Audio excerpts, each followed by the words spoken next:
نحمده ونصلي على حبيبه الكريم أما بعد فأعوذ بالله من الشيطان الرجيم بسم الله الرحمن الرحيم وقل رب زدني علما۔ معزز حاضرین کرام، آج آپ کی نگاہیں دیکھ رہی ہیں مدرسہ حنفیہ چشتیہ کی چھت پر یہ جو نورانی بزم آراستہ ہے اور جو فخر کے ساتھ آپ کی خدمت میں، ملت اسلامیہ کی خدمت میں حفاظ قرآن کی ایک معتدل تعداد پیش کرنے کا فخر اور شرف حاصل کر رہی ہے، اس کے روح رواں اور اس ادارے کی تاسیس سے لے کر کے اس مقام مرتبہ تک پہنچانے والی عظیم ہستی مصلح قوم و ملت، مجاہد سنیت حضرت حافظ و قاری محمد احمد بقائی مدعا ذلہ النورانی کی ہے۔ آپ جانتے ہیں کہ اسی لکھنؤ کی سرزمین پر بحمدہ تعالی آپ کے بچوں کے لیے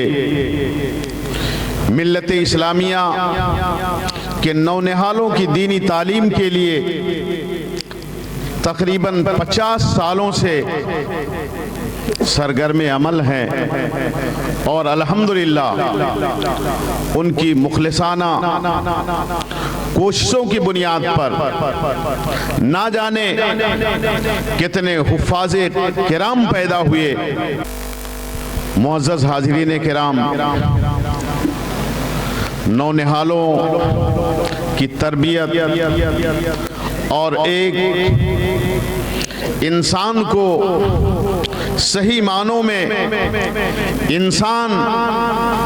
بنانے کا ہنر یہ عظیم ہستی تقریباً 50 سالوں سے سر انجام دے رہی ہے۔ خلیفہ دوم حضرت فاروق اعظم رضی اللہ تعالیٰ عنہ نے ایک دفعہ اپنی محفل میں موجود حاضر صحابہ کرام سے ارشاد فرمایا، آپ لوگ اپنی اپنی تمنائیں ظاہر کریں، اپنی اپنی آرزو بتائیں۔ نیک لوگ تھے، بارگاہ نبوت میں ان کی تربیت ہوئی تھی، ان لوگوں نے اپنی اپنی خواہش کا اظہار کیا۔ کسی نے کہا میری خواہش یہ ہے کہ میں زیادہ سے زیادہ اللہ کی عبادت و بندگی کروں۔ کسی نے کہا میری خواہش یہ ہے کہ مجھ کو اللہ تبارک و تعالی مال و دولت سے سرفراز کر دے تو میں اللہ کے راستے میں خرچ کروں، اللہ کے راستے میں دولت قربان کروں۔ اپنی اپنی تمنائیں صحابہ کرام نے فاروق اعظم رضی اللہ تعالیٰ عنہ کی خدمت میں پیش کی۔ ایسے موقع پر آپ نے ارشاد فرمایا، لیکن میری خواہش یہ ہے، میری تمنا یہ ہے کہ مجھ کو حضرت ابو عبیدہ جیسے، حضرت سعد ابن ابی وقاص رضی اللہ تعالیٰ عنہ جیسے اور دیگر باکمال صحابہ کرام کا آپ نے نام لیا اور ارشاد فرمایا کہ میری تمنا یہ ہے کہ مجھ کو ایسے افراد میسر آ جائیں اور میں انہیں دین کے کاموں میں لگا دوں، ان سے دین کا کام لوں۔ برادران ملت اسلامیہ، یہی سبق جو حضرت فاروق اعظم رضی اللہ تعالیٰ عنہ نے دیا تھا، جو پیغام دیا تھا، الحمدللہ ہمارے مکرم و محترم بقائی صاحب قبلہ آپ کے لکھنؤ کی سرزمین پر الحمدللہ تقریباً 50 سال سے سر انجام دے رہے ہیں، اور آج جو مدرسوں کی ضرورت ہے، جو مدرسوں کی حاجت ہے، اور مدرسے جو ہماری بنیادی اور دینی ضرورتیں پوری کرتے ہیں، آپ کو اندازہ نہیں ہے کہ آپ کے اوپر سب سے جو ضروری اور لازمی چیز ہے اپنے بچوں کی تعلیم کے لیے، دنیاوی تعلیم کی اسلام مخالفت نہیں کرتا۔ آپ نے 2 ممتاز اور بڑے ہی نامور خطبہ کے بہت ہی بصیرت افروز خطابات آپ نے سماعت فرمائے، لیکن آپ کے اوپر جو واجب ہے، آپ کے اوپر جو ضروری ہے، تو وہ یہ ہے کہ آپ اپنے بچوں کو دین کی تعلیم سے آراستہ کریں، آپ اپنے بچے کو قرآن کی تعلیم سے آراستہ کریں۔ اللہ کے حبیب سرور دو عالم صلی اللہ تعالیٰ علیہ وسلم ارشاد فرماتے ہیں، مثل الذی لیس فی قلبہ شیء من القرآن کالبیت الخریب، یعنی وہ انسان کہ جس کے دل میں قرآن پاک کا کوئی حصہ نہ ہو، وہ بالکل ویرانے کے مانند ہے، غیر آباد جگہ کے مانند ہے۔ برادران ملت اسلامیہ، یہ حضرت بقائی صاحب کی شخصیت ہے کہ آپ کے بچوں کے لیے، آپ کے بچوں کے لیے جو آپ کے بچوں کے دلوں کی ویرانی ہے اس کو دور کرنے کا الحمدللہ یہ سامان پیدا کر رہے ہیں، اور آپ کی نگاہوں کے سامنے یہ عظیم الشان ادارہ مدرسہ حنفیہ چشتیہ، جو 2 عظیم ہستیوں اور شخصیتوں کی طرف معنون و منسوب ہے کہ جن کا فیضان کرم اس ادارے پر جھوم جھوم کر برس رہا ہے، اور یہی وجہ ہے کہ آج آپ دیکھیں گے تھوڑی دیر کے بعد کہ الحمدللہ آپ کے اس محبوب ادارے سے 1 2 نہیں، الحمدللہ 11 سے 11 ایسے خوش نصیب ہیں جنہوں نے اپنے لوہے دل پر پورے قرآن مجید کو نقش کر لیا ہے، پورے قرآن مجید کو انہوں نے یاد کر لیا۔ اور بقائی صاحب قبلہ نے بتایا کہ ایک غریب خاندان سے تعلق رکھنے والا ایک لڑکا، یہ آپ کے اسی ادارے کا کمال ہے کہ اس ادارے میں صرف اور صرف 1.5 سال کی محنت شاقہ کے بعد اس ہونہار طالب علم نے قرآن پاک کو اس طرح سے یاد کیا ہے، اس طرح سے یاد کیا کہ الحمدللہ ایک مجلس میں، ایک بیٹھک میں اس طالب علم میں پورا قرآن مجید سنا دیا۔ برادران ملت اسلامیہ، یہ بہت عظیم کام ہے جو بقائی صاحب قبلہ اپنے معاونین اور اپنے احباب اور اپنے اساتذہ کے تعاون و اشتراک کے عمل سے جو سر انجام دے رہے ہیں۔ ساتھ ہی ساتھ آپ کا ایک عظیم کارنامہ یہ ہے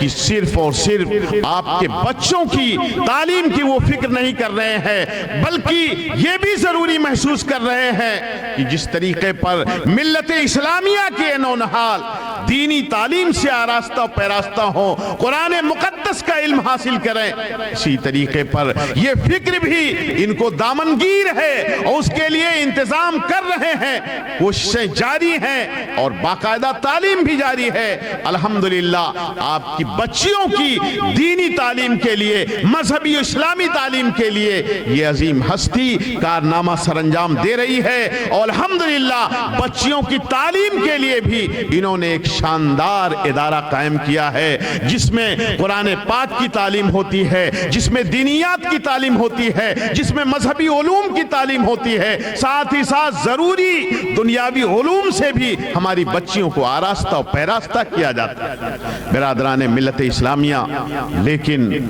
یہ ہماری اور آپ کی ذمہ داری بنتی ہے کہ ہمارا یہ قائد، ہمارا یہ رہبر ہمارے نونہالوں کی تعلیم کے لیے، ہماری بچیوں کی تعلیم تعلیم کے لیے آگے بڑھا ہے تو ہم تعاون کریں اور اپنا اشتراک عمل پیش کریں۔ آج بچیوں کا جو ادارہ ہے بقائی صاحب قبلہ کہ زیر نگرانی جو چل رہا ہے وہ کرائے کے مکان میں چل رہا ہے اور ایک خطیر رقم، ایک بہت بڑا اماؤنٹ اس کے صرف اور صرف کرائے میں خرچ ہو جا رہا ہے۔ الحمدللہ سنیت کا یہ عظیم مجاہد، انہوں نے پروگرام بنایا اور نہ صرف بنایا بلکہ الحمدللہ اس کے لیے بات بھی آپ نے پختہ کر لی ہے اور ایک جگہ کی خریداری کا معاملہ انہوں نے طے کر لیا ہے جس کے لیے خطیر رقم کی ضرورت، بہت زیادہ آپ کے امداد اور تعاون کی ضرورت ہے۔ ظاہر ہے کہ حضرت بقائی صاحب قبلہ تنہا یہ کام انجام نہیں دے سکتے ہیں، آپ کے تعاون سے، آپ کے اشتراک عمل سے آپ کو بھی دست تعاون اس کے لیے بڑھانا ہوگا۔ قرآن مقدس کا ارشاد ہے لن تنالوا البر حتی تنفقوا مما تحبون، یعنی تم نیکی کو اسی وقت پہنچ سکتے ہو جبکہ اپنی محبوب چیز قربان کرو۔ اس لیے آج کی اس نورانی بزم میں شرکت کرنے والے خوش نصیب عوام اہل سنت سے میں یہ اپیل کرتا ہوں، میں یہ گزارش کرتا ہوں کہ بقائی صاحب قبلہ نے جو یہ پروگرام بنایا ہے، زمین کی خریداری کا جو معاملہ طے کیا ہے اور جس کے لیے خطیر رقم کی ضرورت ہے، جو سرمایہ دار طبقہ ہے وہ اپنے سرمایہ کو حضرت کی خدمت میں پیش کرنے سے دریغ نہیں کرے گا اور پیچھے نہیں ہٹے گا۔ ساتھ ہی ساتھ بقائی صاحب قبلہ کی ذات ایسی ذات ہے کہ وہ صرف ایسا نہیں ہے کہ صرف وہ مالداروں کو ہی اہمیت دیتے ہوں، سرمایہ داروں کو ہی وہ خیال کرتے ہوں، بلکہ ان کے پاس جو بھی آتا ہے چاہے وہ سرمایہ داری کے زمرے سے تعلق رکھتا ہو، چاہے وہ غریبوں کا طبقہ ہو، چاہے وہ مفلسوں کا طبقہ ہو، جو بھی آپ کے پاس آتا ہے، جو کچھ بھی پیش کرتا ہے بڑی خندہ پیشانی کے ساتھ قبول فرماتے ہیں۔ اس لیے آج کی اس محفل میں ہمارے جتنے بھی شرکاء ہیں تشریف لائے ہوئے ہیں، کم سے کم یہ پختہ ارادہ کریں اور اپنے احباب تک بھی یہ پیغام پہنچائیں کہ بچیوں کی تعلیم کے لیے جو حضرت بقائی صاحب کا ایک عظیم پروگرام ہے، انشاءاللہ الرحمن اس پروگرام کو ہم ضرور سے ضرور پورا کرنے کی کوشش کریں گے، اس لیے کہ آپ کا جو تعاون ہے، آپ کی جو امداد ہے یہ رائے گا نہیں جائے گی اور غریبوں کی امداد میں وہ برکتیں ہوا کرتی ہیں۔ جو لوگ کم پیسہ رکھنے والے ہوتے ہیں کبھی کبھی ان کے امداد کی رقم وہ برکتیں پیدا کر دیا کرتی ہیں کہ اللہ کے فضل و کرم سے کام پائے تکمیل کو پہنچ جایا کرتا ہے۔ غزوہ تبوک کے موقع پر اللہ کے حبیب سرور دو عالم صلی اللہ تعالی علیہ وسلم نے جب تعاون کی اپیل کی تھی اور جس موقع پر حضرت صدیق اکبر رضی اللہ تعالیٰ عنہ نے اپنے گھر کا سارا اثاثہ لا کر کے بارگاہ اقدس میں حاضر کر دیا تھا، حضرت عمر فاروق اعظم رضی اللہ تعالیٰ عنہ نے اپنا نصف اثاثہ، نصف سرمایہ لا کر کے حاضر بارگاہ اقدس کر دیا تھا۔ اسی موقع پر ایک غریب صحابی بھی تھے جنہوں نے رات بھر ایک یہودی کے ہاں کام کیا تھا اور رات بھر ایک یہودی کے ہاں جب انہوں نے کام کیا تھا تو ان کو اجرت کے طور پر، مزدوری کے طور پر 1 سا کھجور ملی تھی۔ اسی 1 سا کھجور کو اس مقدس صحابی نے 2 حصوں میں تقسیم کیا تھا، آدھی کھجوریں اپنے گھر میں چھوڑ آئے تھے اور آدھی کھجوریں نبی پاک صلی اللہ تعالی علیہ وسلم کی خدمت میں لے کر کے حاضر ہو گئے تھے اور اللہ کے حبیب سرور دو عالم صلی اللہ تعالی وسلم آپ کے اس تعاون سے اتنا خوش ہوئے تھے، اتنا مسرور شاداں فرحاں ہوئے تھے کہ آپ نے ان کھجوروں کو تمام امدادی اشیاء کے اوپر رکھ دیا تھا اور آپ نے ان کھجوروں کو تمام امدادی چیزوں کے اوپر سجا دیا تھا۔ برادران ملت اسلامیہ، ایسے موقع پر منافقوں نے تانا زنی کی تھی اور یہ کہا تھا کہ یہ مسلمان ان کھجوروں کی بدولت اب جہاد کریں گے اور ان کھجوروں کی بدولت یہ کسی ملک کو فتح کرنے کا عزم اور حوصلہ رکھتے ہیں۔ قرآن پاک نے ان کے اس تمسخر کا جواب دیا۔ قرآن پاک میں ارشاد ہوا الذین یلمزون المتطوعین من المؤمنین، یعنی وہ لوگ جو ان مسلمانوں پر پھبتیاں کستے ہیں، اشارے کرتے ہیں، طنز کے تیر چلاتے ہیں، جو مسلمان رضاکارانہ طور پر اللہ کی راہ میں کچھ خرچ کرنا چاہتے ہیں، اور جن کی شان یہ ہے کہ والذین لا یجدون الا جہدہم، ان کی شان یہ ہے کہ جو کوشش کرتے ہیں، محنت کرتے ہیں، محنت شاقہ سے ہی تھوڑی جو چیز حاصل ہو جاتی ہے وہ اللہ کی راہ میں لا کر کے پیش کر دیتے ہیں۔ ان کے بارے میں کہا گیا فَيَسْخَرُونَ مِنْهُمْ، یہ منافقین ان کا تمسخر اڑاتے ہیں، ان کا مذاق اڑاتے ہیں۔ اللہ تبارک و تعالیٰ نے ارشاد فرمایا کہ اللہ ان کی اس تمسخر کا جواب دے گا، اللہ ان کی اس تمسخر پر انہیں بدترین سزا دے گا، اور اللہ تبارک و تعالیٰ کا عذاب بڑا دردناک ہوگا۔ برادران ملت اسلامیہ، عرض کرنے کا خلاصہ یہ ہے جو جس حیثیت کا ہے، جس معیار کا ہے، اللہ تبارک و تعالیٰ نے